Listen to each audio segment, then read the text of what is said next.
Pega a tua Bíblia então aí no capítulo 18, verso 1, diz assim: E Adonai apareceu a Abraham junto aos carvalhos de Mane, enquanto ele estava sentado à entrada da tenda no calor do dia. Ele ergueu os olhos e observou, e ali, diante dele, encontravam-se 3 homens. Ao vê-los, correu da porta da tenda para encontrá-los, prostrou-se com o rosto em terra e disse: Meu senhor, se encontrei graça em seus olhos, por favor, não deixe seu servo. Por favor, permita-me enviar a você um pouco de água, para que lavem os pés. Então descansem à sombra da árvore, e trarei a vocês um pouco de pão. Pelo fato de terem chegado até este servo, refresquem-se antes de continuar. Muito bem, eles responderam: faça o que você disse. E Abraão correu até a tenda de Sara e disse: rápido, 3 medidas da melhor farinha, amasse-a e faça bolos. Abraão correu até o gado, pegou um bezerro bom e tenro e entregou-o ao servo, que se apressou para prepará-lo. Então ele pegou coalhada, leite e bezerro que preparou e colocou-os diante dos homens. E ele permaneceu em pé, perto deles, junto a uma árvore, enquanto eles comiam. Eles lhe disseram: onde está Sara, sua mulher? Ele disse: ali na tenda. Ele disse: com certeza retornarei até você por volta desse tempo, no ano que vem, e Sara, sua mulher, terá um filho. Sara o ouviu da entrada da tenda atrás dele. Abraão e Sara eram idosos, da idade avançada. Sara não tinha mais idade para engravidar. Por isso, Sara riu consigo ao pensar: sou velha e meu senhor é idoso. Terei prazer outra vez? Adonai disse a Abraão: por que Sara riu e perguntou: realmente darei à luz um filho sendo tão velha? Existe algo difícil demais para Adonai? No tempo estabelecido, neste período do ano que vem, retornarei a você, e Sara terá um filho. Amém? Sara negou, dizendo: eu não ri, pois esta estava com medo. E ele disse: não é assim, você riu. Amém? Até que então há o anúncio. Esses 3 homens chegam até Abraão, e aqui há o anúncio da gravidez de Sara naquele mesmo tempo, no ano seguinte. O nome da porção Vaerá, e apareceu.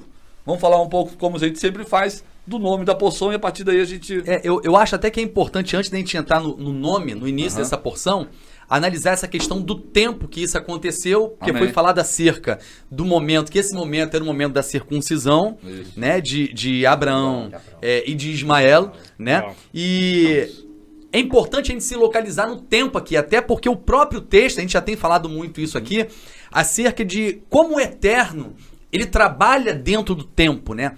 Como existem tempos designados, como isso é um padrão do próprio Eterno. Estabelecer tempos designados, vemos isso nas festas, vemos isso no Shabat, vemos isso em acontecimentos que se repetem. Isso fica muito claro pra gente quando a gente começa a caminhar atento dentro do calendário judaico. A gente vê como que isso é uma realidade que a gente começa até a observar mais, né? Por que o Eterno fala tanto disso no tempo designado, no tempo determinado? E essa porção, como foi lida aqui, diz: no tempo, voltarei no tempo determinado, nesse exato tempo. Então a gente vê uma importância que o Eterno dá no que diz respeito a tempo. E como foi falado pelo Rosh Palácio, vou até deixar ele falar um pouco sobre essa questão aqui, existe um tempo que a gente vê na literatura judaica para esse momento aqui, o momento que aconteceu, que se a gente até voltar um pouco, né, no final, a gente sempre faz isso, porque sempre a gente fala isso também aqui, sempre há uma conexão, né, do final da porção anterior com a porção que se inicia. E se a gente voltar no capítulo 17, a partir do versículo 24, né, vai esse final aqui do capítulo 17 vai fazer uma relação temporal, vai nos dar a possibilidade de determinar o tempo que houve essa visitação aqui. Porque diz a partir do versículo 24, capítulo 17 de Gênesis: Abraham tinha 99 anos quando teve a carne do prepúcio circuncidada. Ismael, seu filho, 13 anos. quando foi circuncidado na carne do prepúcio. Abraão e Ismael, seu filho, foram circuncidados no mesmo dia, e todos os homens de sua casa, tanto os escravos nascidos em sua casa, quanto os adquiridos com dinheiro de estrangeiros, foram circuncidados com ele. E aí a literatura judaica vai dizer quando é esse momento, né? Eu queria deixar a palavra com o Rosh Palácio, porque ontem a gente conversou um pouco sobre isso. Quando é? Que momento é esse que houve a circuncisão, né, de Abraão e de Ismael, né? Ismael já com 13 anos de idade. E que momento é esse que Abraão vem receber uma mensagem também de um anjo dizendo que ele teria um filho no mesmo tempo, no mesmo período de tempo, na mesma época, né? Amém. Depois da gematria você fala. Foi o estudo que você fez. Como você falou, quando a gente começa a caminhar nos tempos do Eterno atentamente para isso, a palavra do Eterno ganha uma profundidade extraordinária, porque a gente começa a perceber os tempos dentro do texto. Muito sutil, de uma maneira muito sutil. E esse caminhar no tempo profético do Eterno, e você gosta dessa expressão, que eu também gosto, esses tempos proféticos do Eterno, esses tempos de manifestação do Eterno, esses tempos designados, eles ecoam profeticamente tanto antes quanto depois. Há um momento em que esses tempos designados, que representam acontecimentos proféticos, eles chegam no ápice dele da revelação, mas eles continuam ecoando no mesmo tempo, tanto para trás quanto para frente. E aqui a gente vê claramente um desses tempos proféticos, desses encontros marcados, desses tempos designados, ecoando antes dele acontecer em sua plenitude. Então lá no capítulo 19, para a gente contextualizar dentro do tempo o que está acontecendo aqui, no capítulo 19, no verso 3, vai dizer assim, está falando lá de Ló, os dois anjos chegam até Sodoma, até Ló, e Ló chama os dois para ir para a casa deles, e diz assim: no entanto, ali insistiu muito, Ló insistiu muito com os anjos para que fosse para casa. Por isso, eles foram para a casa dele, e ele lhes preparou uma refeição, cozinhando matza para o jantar, e eles comeram. Eu não sei qual a versão da tradução que você está usando. O Almeida certamente não vai estar a matza, pode estar pão, alguma coisa, mas no original... Pão ázimo. Então a tradução está até boa. Ali o fato é que é matza, pão ázimo, né? Pão sem fermento.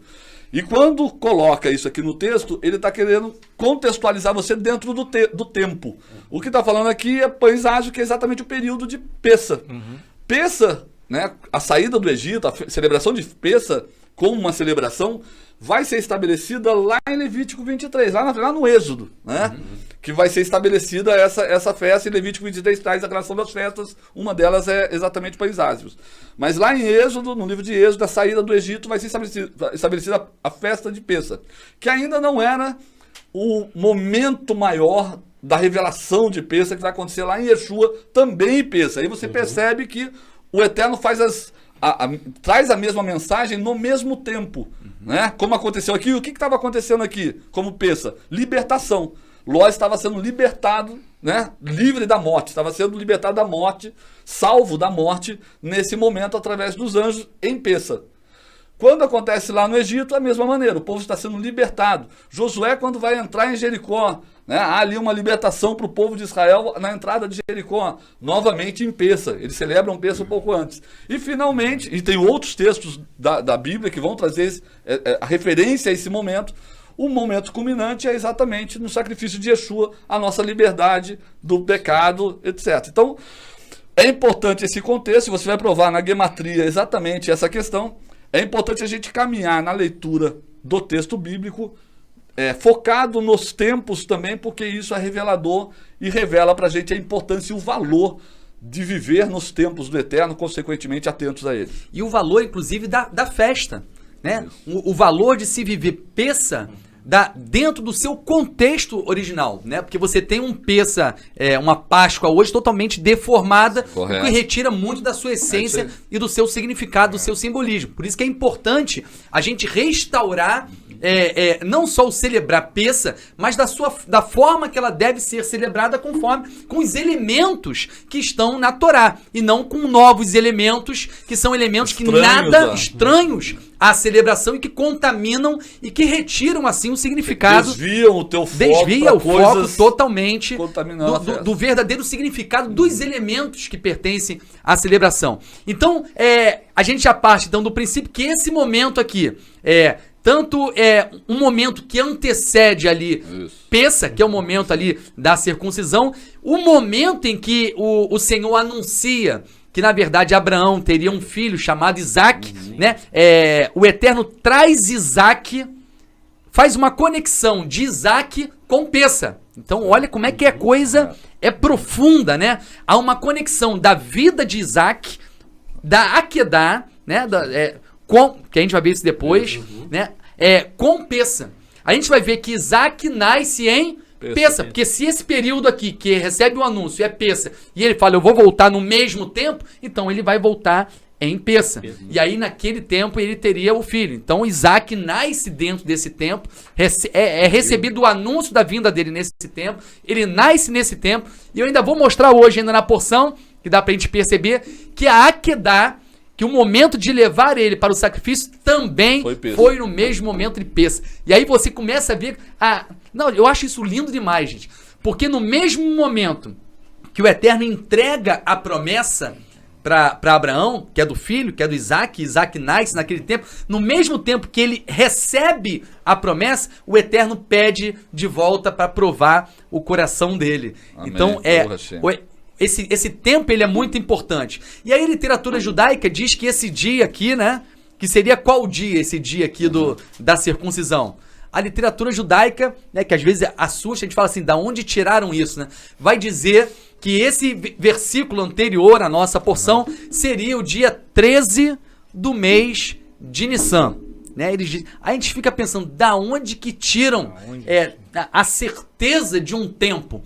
Tira exatamente da gematria, que é um dos métodos de estudo que eles têm, de interpretação que eles possuem e que leva a compreender o tempo exato de todas as coisas. Através do texto já há elementos que demonstram que esse período é Pessa, quando a gente vê ali presença de matzah, de um pão sem fermento ali. E da onde se tira essa data tão precisa? Aí a gente trouxe uma primeira imagem, algumas pessoas de alguns grupos de estudo, Veredas Antigas, Shiurim, Moedim, da Missão Bereshit, eu já coloquei lá, disponibilizei até essas imagens para a pessoa poder ter. Então eu vou mostrar para vocês a primeira imagem, que eu falei que a primeira era a terceira.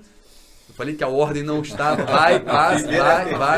Na verdade é a primeira. Aí, essa aí. Gênesis capítulo 17, versículo 25.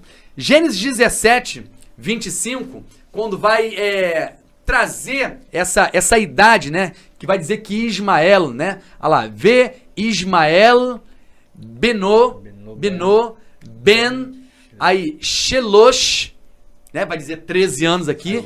Shelosh, que tá aqui, Shelosh Azrei é 13, quando diz 13 anos, que diz que Ismael tinha 13 anos. E seu filho Ismael, é o que está escrito aqui, e ali em vermelho, circulado em vermelho, você que está em casa podendo acompanhar ali, é o valor 13, né? De 13 anos. Aí vem Shaná, logo ali depois, Shaná Berimolo et Bessar ar Orlató, né?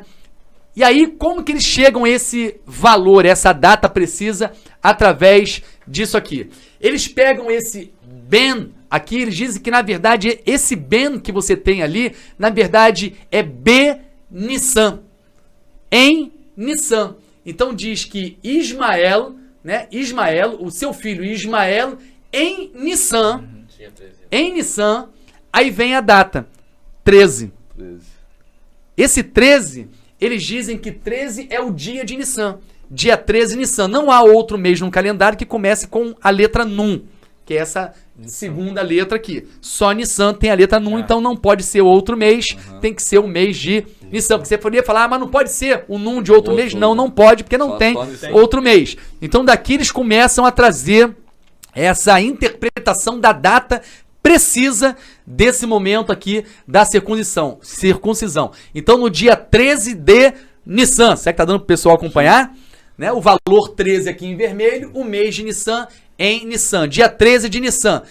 E ainda dizem mais, olha a precisão, dizem o ano, que foi o ano de 2047. Ou melhor, no dia 13 de Nissan do ano de 2047, que foi esse momento aqui dessa circuncisão. Da onde tiraram o ano 2047?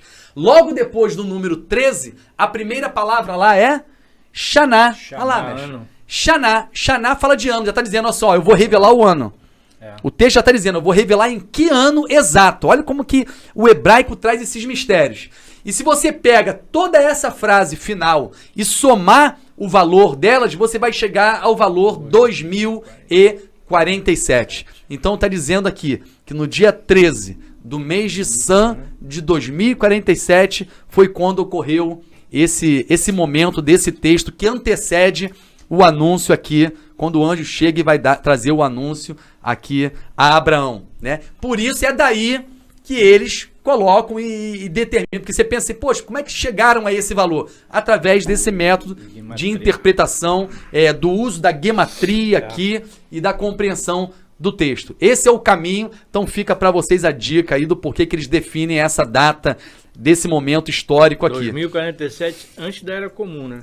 E dentro de um período muito interessante, que a gente vai ver mais adiante isso, quando Abraão é chamado a levar, porque na verdade, antes de Pêssach, a partir do dia 10 de Nissan, já começa uma preparação, né? Onde o cordeiro, ele é preparado, ele é trazido para dentro da casa a partir do dia 10, analisado, e fica ali sendo analisado do dia 10 até o dia 14 de Nissan, quando aí você vai entrar em Pêssach e aí vai ter o sacrifício, e a gente vai ver isso dentro do momento também aqui do texto dessa paraxá, quando na verdade Abraão leva o seu filho Isaac para esse momento chamado de Akedah, a amarração de Isaac, né? E a gente vai ver o Mashiach revelado em todo esse contexto, a correlação da figura de Isaac com Yeshua, o Mashiach. Mas só para definir para vocês o tempo e vocês entenderem da onde que a literatura judaica tira essa data, 13 de Nissan de 2047.